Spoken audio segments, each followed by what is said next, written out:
Alright, so I'm going to show you guys how to make this awesome planter umbrella holder, and it was super easy. I took out the flowers that I had in it because I'm going to build a really cool tabletop for it out of wood, so that it can be used as a side table for these chairs here. So anyways, if you guys could give me a like so I can keep making these videos, and subscribe, that would be awesome. And enjoy the video, comment if you guys have any questions, and hopefully I can help you all out. Okay, so first what you want to do is gather all of your materials and put them around your workspace. This way you're not running around all over the place, and it's not getting concrete dust everywhere. But make sure you have a utility knife with you. Make sure you have a level so that you can level the pipe, and make sure that your pot is level. And make sure you have a trash can close so that you can throw those bags away really quick, and you're not getting concrete all over your slab if you're working on a slab. I added in 3 bags of concrete, and then I went ahead and put in my conduit tube. This is an electrical conduit tube that's 1.5 inches, but it fit my umbrella pole perfectly.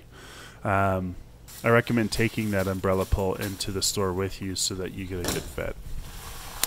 And then next I just level off the concrete with a little trowel. You don't have to do this with a trowel, you can just do it with your hand if you want, because once you add water in there, it's gonna pretty much level itself anyways. But once I started leveling it, I noticed that the pot was not perfectly level. I should have done this before I started, but it is what it is. And so I added this little 2-pound weight to the bottom of it, and it was a perfect size to make the pot level. Then go ahead and level the pole once you have the pot level, and these little magnet levels are really awesome to use and have around the house, especially if you're working with metal. And you can get them at Home Depot or Lowe's or Amazon, and they're about $1.99 or $5 or whatever, but they're great to have around the house. And the next step is just to add some water. You don't have to mix up your concrete in here. You already got your pole level. I grabbed a piece of the conduit I had laying around to kind of move that water a little bit lower. But what I noticed was when I added the water, the weight of the concrete and the water on the pot started to deform the lower piece of the pot and bow it. So I had to grab a piece of plywood so that had a solid base to sit on, and then I would put the weight underneath the plywood.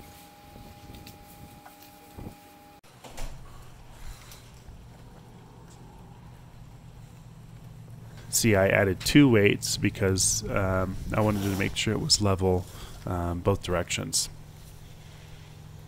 So after waiting about half a day to get the concrete dry or hardened, I went ahead and threw it on a dolly. This sucker is heavy, and it still had a lot of water on the top, so I just dumped that out. It was pretty much perfectly clean water, so I wasn't worried about it staining my driveway or anything like that. And so I just went ahead and took it around to the backyard where we're going to put this umbrella.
Now I had to do this process twice because we cut it once and the umbrella set way too high out of the planter, so I ended up having to cut it again. So I just used the same process, lowered it about 4 inches, and then went ahead and cut it.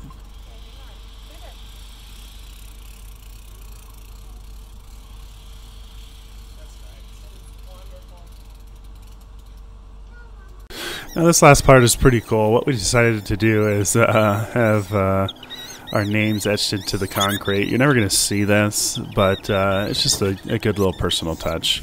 And we decided to put annuals in this pot, so we left a little bit of room at the top of the pot here, so that we could put some soil and throw some flowers in here that aren't necessarily going to last over the winter. So I wasn't too worried about the roots going down into the concrete and cracking it or anything like that. So we'll clean it out over before winter.